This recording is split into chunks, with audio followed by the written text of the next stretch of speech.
When we look at Genesis chapter 6, verses 5 through 8, we discover that the world had become submerged in moral darkness of a scale never seen before.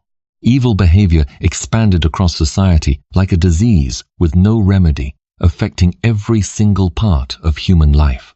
The intentions and longings within people's hearts were constantly wicked, and brutal behavior ruled over how humans treated one another. The rot had gone so far into the core of humanity's character that God actually felt sorrow for bringing mankind into existence. Within this bleak landscape, however, a single individual succeeded in keeping his moral character intact and living according to the Lord's ways. Noah received God's favor, shining like a light of promise within a generation that had turned corrupt. The scriptures in Genesis chapter 6, verses 13 to 22, tell us that God shared his judgment plan with Noah. The Lord declared that the finish of all living flesh had arrived before him, because violence from humans had saturated the earth. Yet, together with this announcement of coming judgment, there came a remarkable assignment: building a massive vessel that would rescue not just Noah's own family, but also pairs representing every kind of animal. This was a task without precedent, a venture demanding faith that wouldn't waver and commitment that was total. The building directions came with precision and extensive detail, showing divine wisdom and careful thought in every single specification. Cypress wood was chosen by God for the ark's construction, a selection that guaranteed both lasting durability and structural strength. The measurements were absolutely massive: 300 cubits in length, 50 cubits across, and 30 cubits in height. In modern terms, that translates to roughly 135 meters long, 22.5 meters wide, and 13.5 meters tall. The design incorporated 3 separate levels, a covering roof, and an entrance on the side, all engineered to hold the valuable cargo that would guarantee life's persistence on the planet. In Genesis 6, verse 14, God gave the instruction that the ark should receive a coating of pitch, both inside and outside. This substance, which resembles tar, would prove critical for waterproofing the structure and keeping those inside safe throughout the flood that was approaching. Every single aspect of the building process served a particular function, displaying just how exact divine planning truly is. Constructing this vessel demanded more than just technical ability. It also required faith that would not falter. You see, up until that moment, people had never experienced rainfall powerful enough to submerge the whole earth. According to what's written in Hebrews 11, verse 7, Noah, driven by reverent fear, started executing the divine blueprint while those living around him carried on with their normal routines, consuming meals, drinking beverages, and entering into marriages, just as Matthew 24, verse 38 mentions. He devoted every spare moment he had to the ark's construction. The labor was grueling and never-ending, requiring enormous physical exertion plus exceptional emotional strength. Day in and day out, he encountered skepticism and quite likely ridicule from people of his time who simply couldn't grasp the enormity of what lay ahead. Building the ark turned into a living demonstration of Noah's faith. Every wooden board he hammered into place, every dimension he verified, every coat of pitch he spread, served as a quiet statement of his confidence in what the Lord had spoken. Peter, in his second letter, chapter 2, verse 5, calls Noah a herald of righteousness. This suggests that during the building period, he simultaneously cautioned his fellow people about the judgment that was coming. His labor wasn't simply about creating a physical structure. It functioned as a platform from which he delivered the call to turn away from sin. The building timeline stretched out long and required meticulous attention. The divine specifications called for total precision, and Noah obeyed each directive with dedication that never tired. The cypress wood had to be cut to measurements that were exact, processed appropriately, and set in place with care to guarantee the structure would remain stable. Applying the pitch coating took painstaking labor to make certain that every single inch of the ark received proper protection from the waters that would arrive. One day at a time, the project came together. The walls climbed to impressive heights. The levels got established just as the divine specifications required. Little by little, the ark evolved into a magnificent structure, offering visible proof of one man's submission to what God had said. Construction went on for multiple decades, representing an exceptional display of staying power and devotion. At every phase of the building work, Noah demonstrated his faith through what he did, constructing more than just a boat, but actually a memorial to how faithful God is. The interior arrangement of the ark also adhered to careful planning. The 3 levels needed structuring that would properly house everyone who would eventually occupy them. Storage rooms got built for keeping food supplies. Spaces got prepared for various kinds of animals. Sections got set aside for Noah plus his family. Every single detail received thoughtful consideration beforehand, following divine direction to guarantee survival while the flood lasted. Finishing the ark would signal just the start of an even tougher journey. Now, with the structure complete according to every divine requirement, Noah waited for additional directions from the Lord. The ark stood prepared to welcome its inhabitants, serving as a secure shelter from the judgment that was approaching. The time invested in its building had been a preparation period, not merely physical but spiritual as well, fortifying the faith of Noah and his household for the remarkable occurrences they would soon experience. As Genesis 6, verses 19 and 20 describe, God provided Noah with particular directions about which animals needed to board the ark. From every living creature of each kind, he would bring 2 representatives, one male and one female, to maintain their species' survival on Earth. This included the birds sorted by their kinds, the animals sorted by their kinds, and every reptile of the earth sorted by their kinds. 2 from each kind would arrive to him for preservation. In Genesis chapter 7, verses 2 and 3, the Lord gave even more specific details. From each clean animal category, Noah should bring 7 pairs, meaning the male along with his female. But from animals considered unclean, just 1 pair, the male together with his female. Additionally, from the birds that fly in the sky, 7 pairs, male and female, to keep their offspring alive across the whole earth. This separation between clean versus unclean animals showed divine planning ahead, since the clean animals would fulfill roles both in keeping species alive and in providing future offerings and nourishment. Gathering the animals constituted a genuine miracle. Genesis 7 verse 9 records that they arrived at Noah to enter the ark, 2 by 2, male and female, exactly as God had instructed Noah. The animals came on their own, guided by the Lord's hand. Noah didn't have to venture out across the world to locate and catch every species.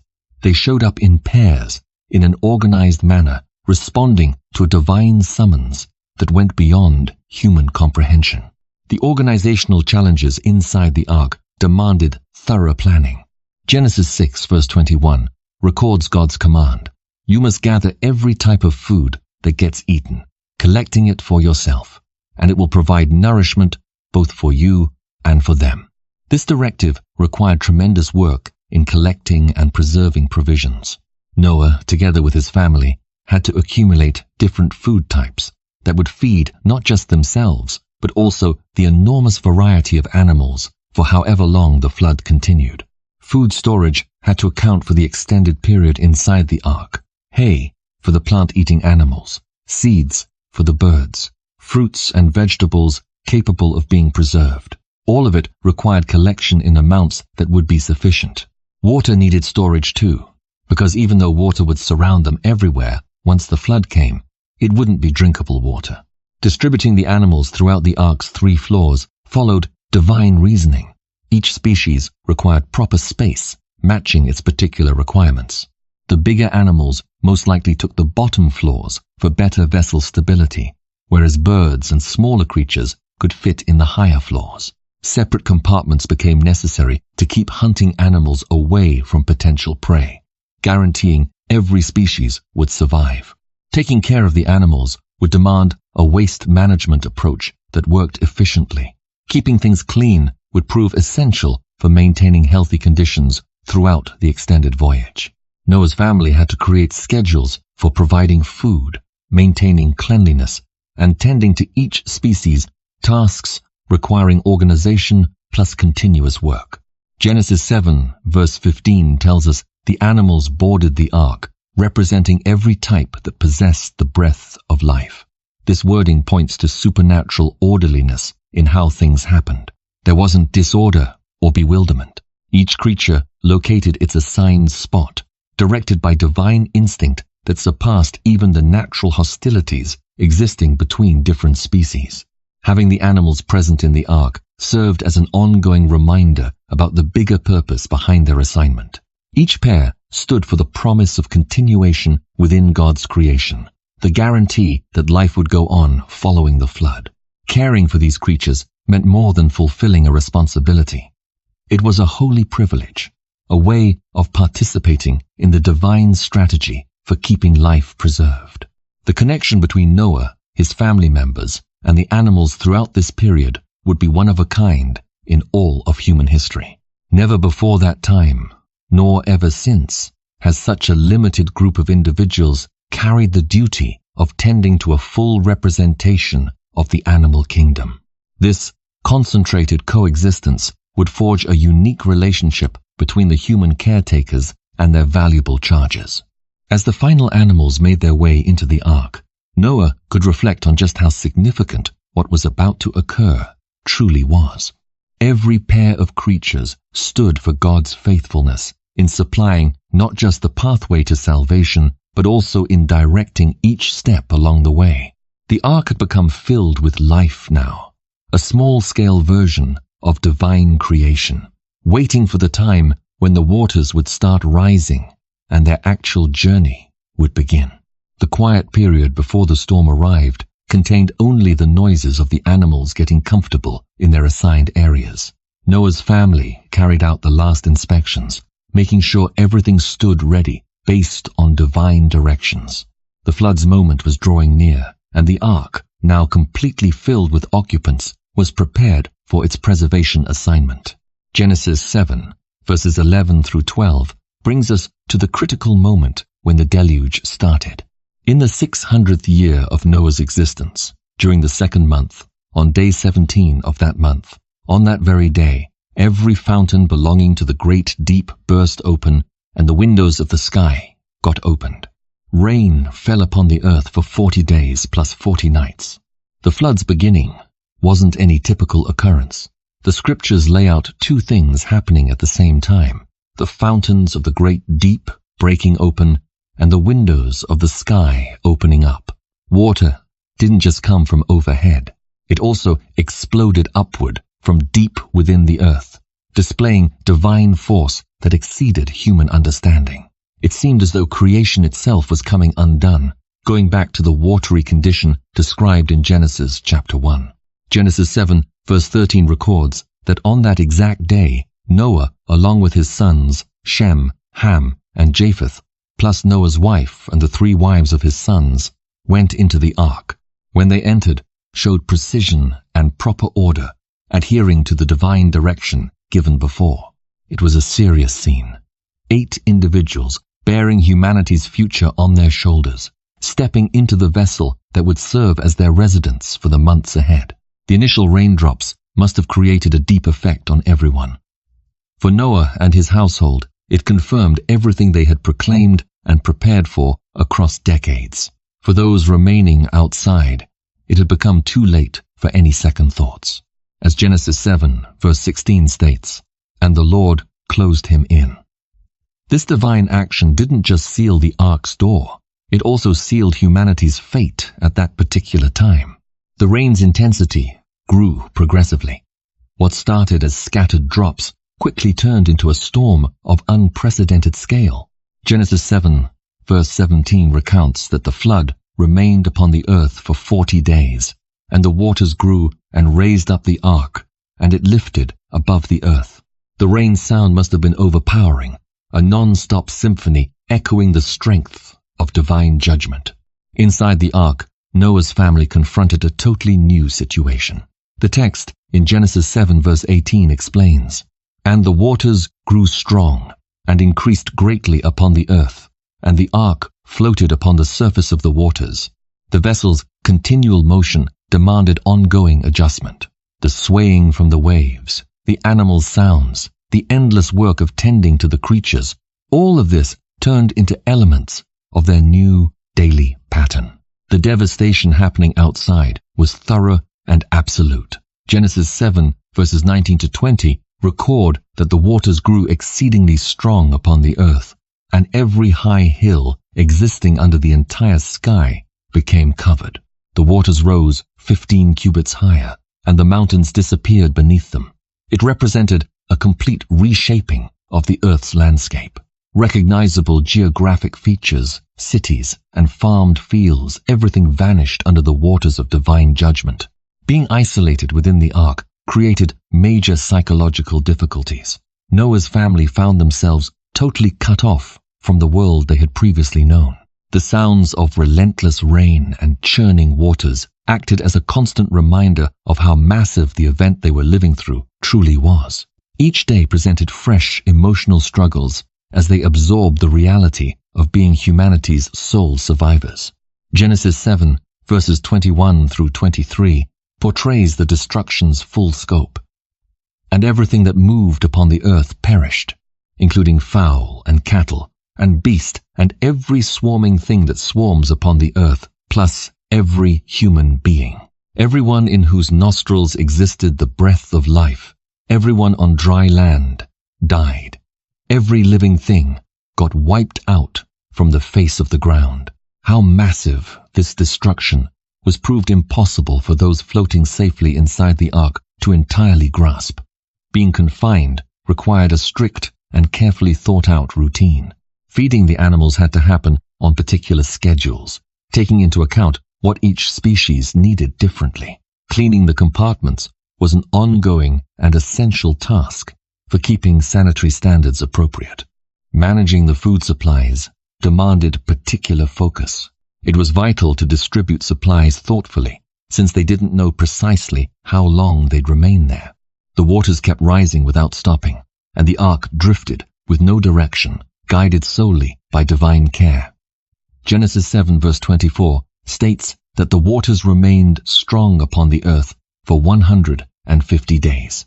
It was a season of waiting, an absolute reliance on the Lord's protection.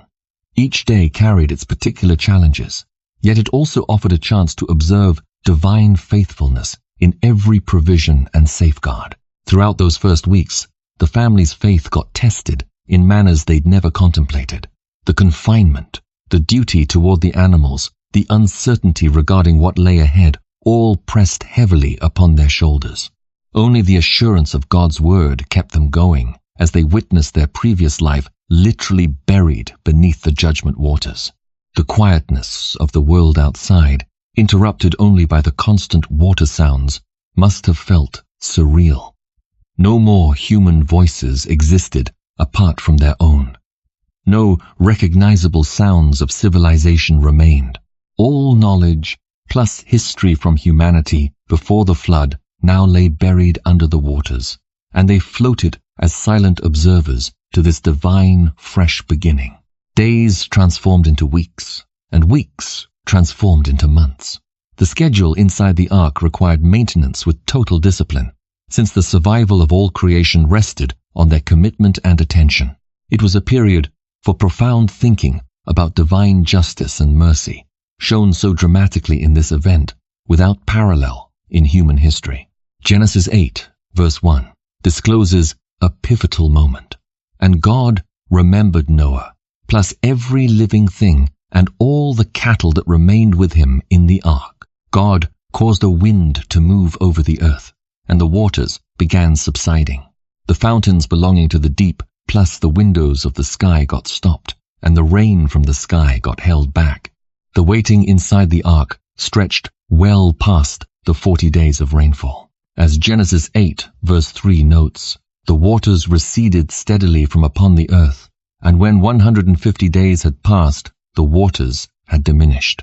It was a slow, and step-by-step process, demanding exceptional patience from everyone occupying the ark. The initial indications of change arrived when the ark settled, following Genesis 8, verse 4.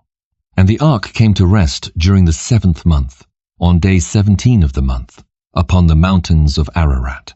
This moment signaled the start of a different phase in their experience. The steady rocking from the waters had stopped, yet they remained distant from being able to exit their shelter. Genesis 8, verse 5, records that the waters kept receding until the 10th month. In the 10th month, on the first day of the month, the mountaintops became visible. This view must have delivered fresh hope to Noah and his household.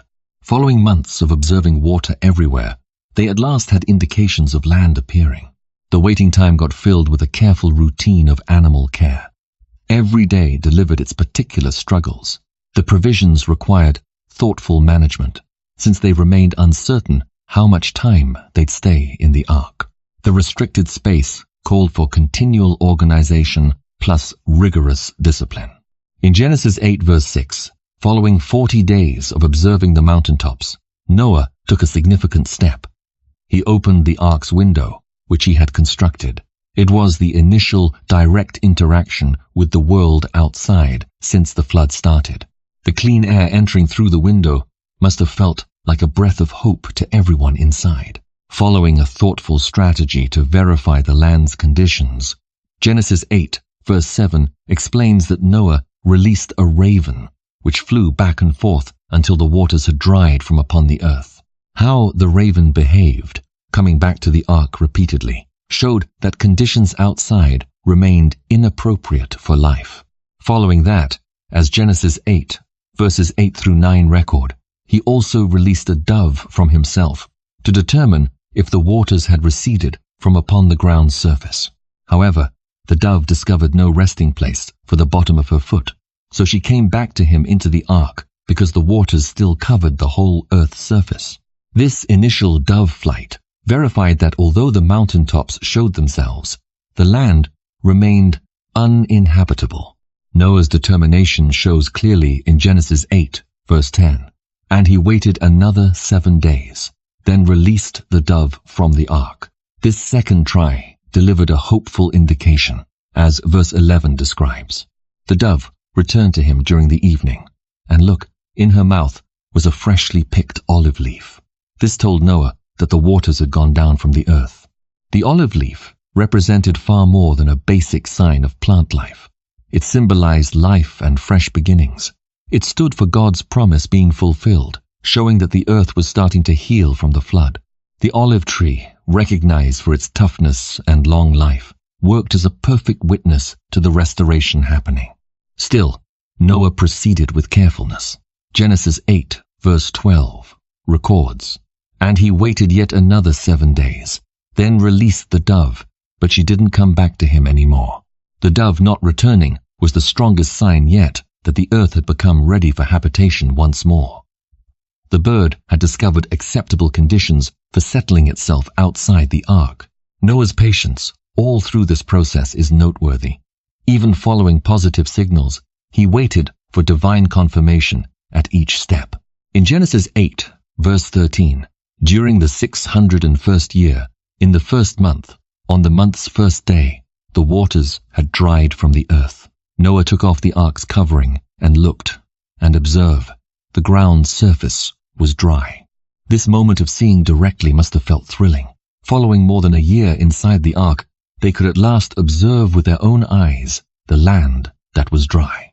Yet, staying faithful to divine direction, they still waited for the particular command from the Lord to exit the ark. The obedience that had maintained their safety throughout the flood kept directing their choices. The ultimate test of their patience arrived with several more days of waiting. Genesis 8, verse 14 records, And during the 2nd month, on day 27 of the month, the earth was dry. Only at that point, following definite confirmation of appropriate conditions, did the divine instruction to exit their shelter arrive. All through this waiting season, every minor sign got interpreted, considering God's promise. The faith that had kept them going during the ark's building and all through the flood kept being their foundation. The Lord's presence, which had kept them safe throughout the storm, stayed with them during this time of expectation and getting ready for a fresh start. Genesis 8, verses 15 through 17, contain the long-anticipated divine instruction. Then God communicated to Noah, stating, "Leave the ark, you plus your wife and your sons' wives, together with you.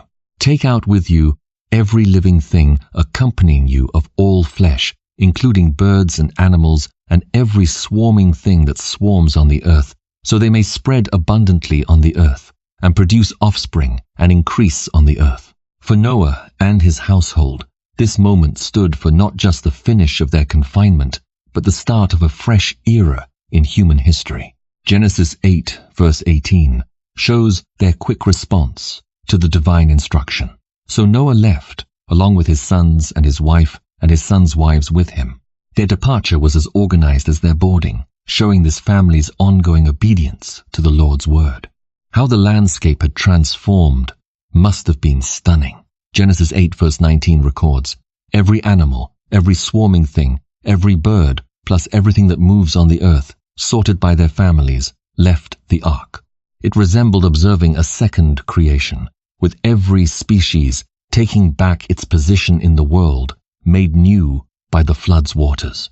Noah's initial action when stepping onto land that was dry showed his thankful heart, as Genesis 8, verse 20 documents.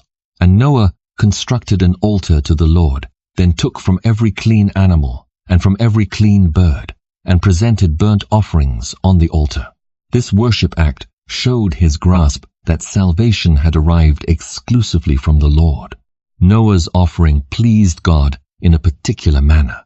Genesis 8, verse 21 contains God's reaction, "And the Lord detected the pleasing aroma." The Lord declared in his heart, "I will not again curse the ground because of man, even though the thoughts of man's heart are evil starting from his youth. Nor will I again wipe out every living thing, as I have done." This divine choice marked the establishment of a fresh order in creation. Genesis 8, verse 22 records God's declaration, "While the earth continues, planting time and gathering time, cold and warmth, winter and summer, plus day and night won't stop." It was a stability promise for the world after the flood. The connection between God and humanity stepped into a different phase. Genesis 9, verses 1 and 2 record, "God blessed Noah and his sons, then told them, 'Produce offspring and increase and occupy the earth.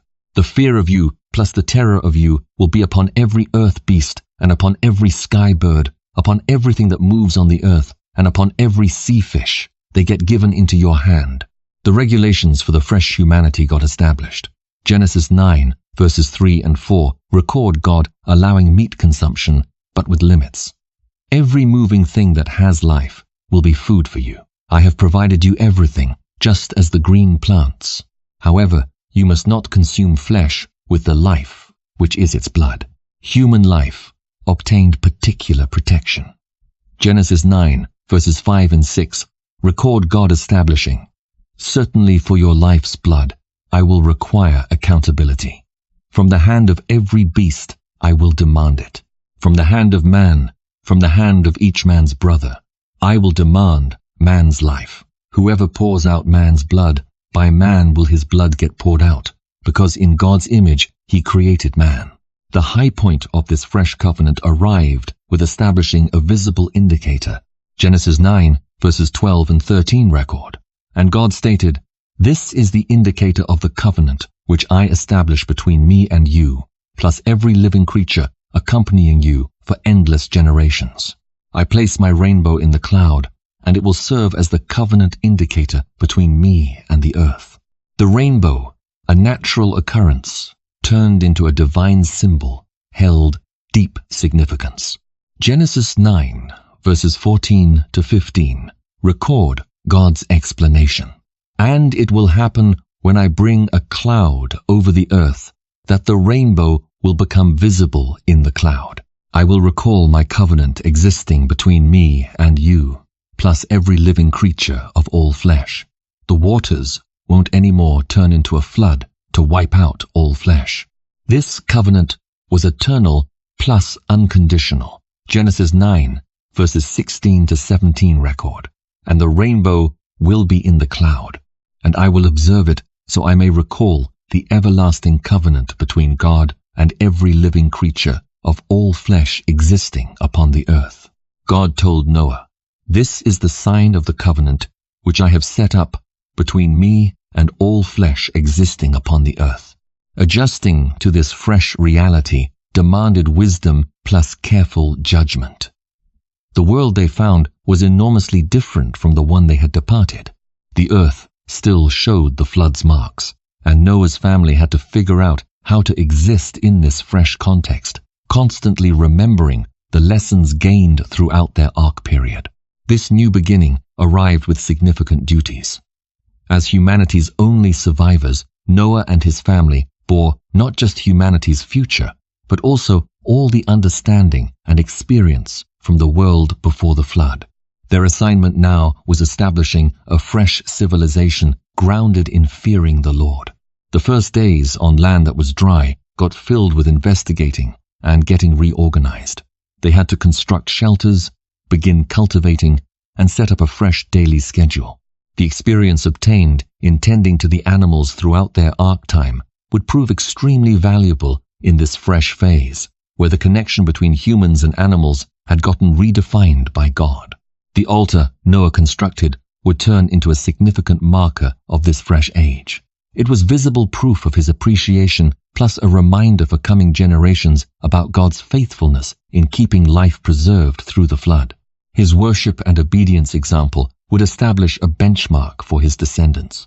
The rainbow's promise carried a message of hope plus security. Every time it showed up in the sky, it would call to mind not just past judgment, but, more significantly, divine mercy plus his preservation promise. It was an indicator that went beyond language and cultural obstacles, communicating directly to the hearts of all coming generations. The fresh order God established contained fundamental principles for keeping life and society preserved. Human life's sacredness, food-related regulations, power over animals, these created the basis for a fresh civilization that was to grow in fearing the Lord. God's pledge to keep natural cycles going brought stability plus predictability to the world following the flood. The seasons, times for planting and harvesting, and the switching of day and night, these would all get upheld as long as earth continued, permitting humanity to organize and advance their lives with assurance. In Isaiah 54 verse 9, God himself remembers this covenant. "For this is to me like Noah's waters. I have promised that Noah's waters won't anymore cover the earth. Similarly have I promised that I won't become angry with you or scold you."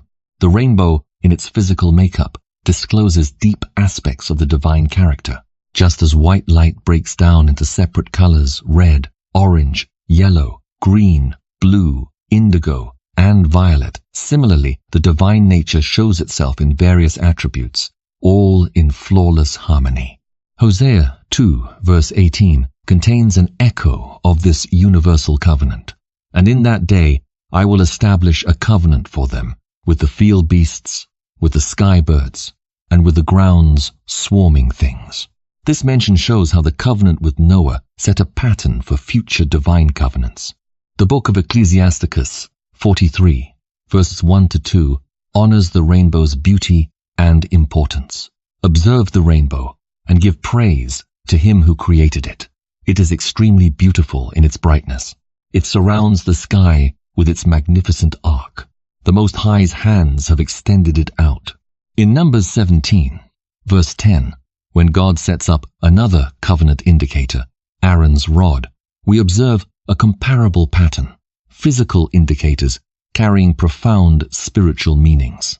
This divine practice of employing visible elements to verify spiritual promises discovers its initial expression in the rainbow. The prophet Ezekiel, in his visions of God's throne, connects the Lord's glory to how the rainbow appears, showing how this indicator goes beyond its original meaning to turn into a symbol of divine magnificence itself. Psalm 89, verse 37, contains a mention of how permanent divine covenants are.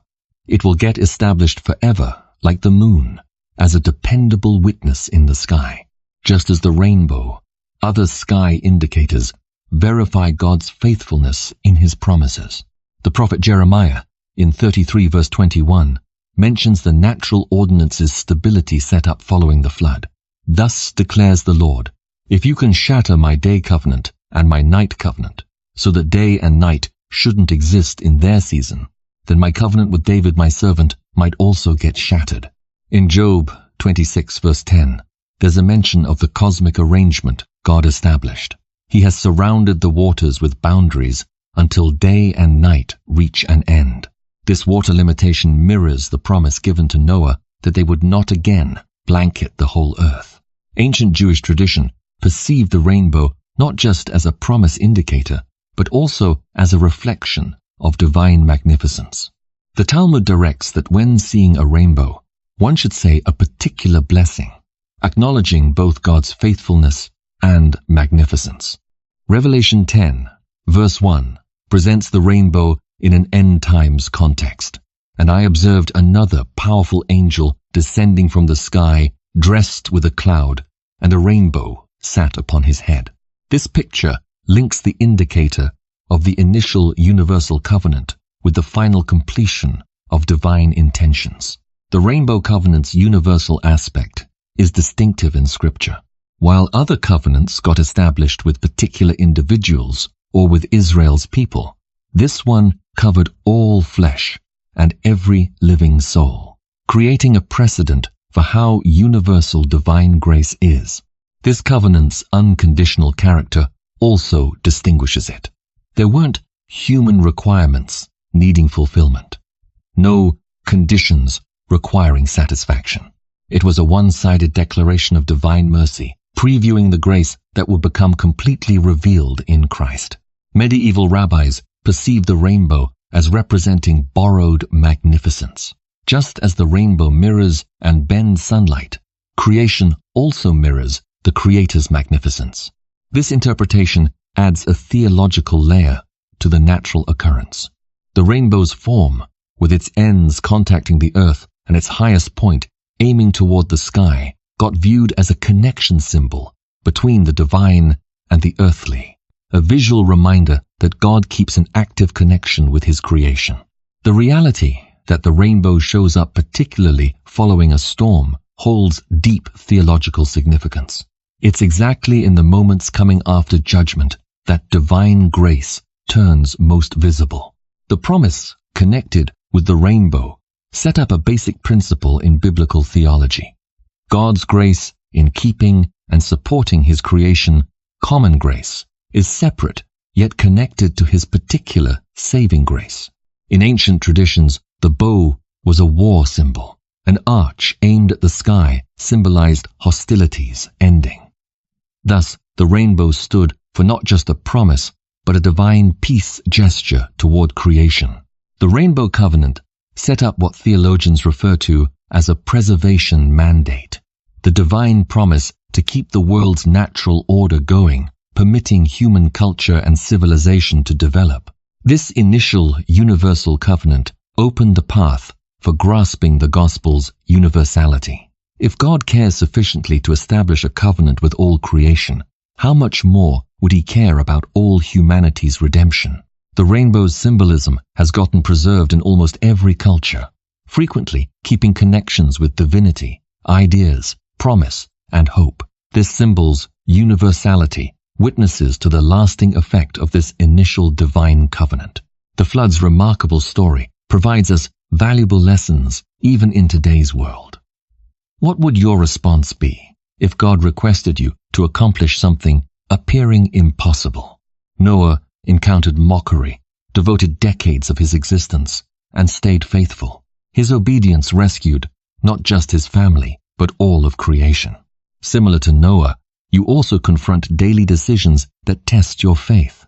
How many occasions have you felt isolated in your beliefs? How frequently does the world surrounding you appear to move in the opposite direction from what you hold true? Noah's account demonstrates to us that staying faithful proves worthwhile. Even when everyone surrounding you selects another route, God remains faithful in his promises. The rainbow in the sky continues reminding us of that in our present day. Speaking of remaining faithful, why not commit yourself to your spiritual development? If you desire to keep discovering more about biblical characters who transformed history, subscribe to the channel. Activate notifications. Share this video with somebody who requires hearing this amazing account. We'll see you in the following video, where we'll investigate another surprising account from the Bible. May God grant you blessings. Of course,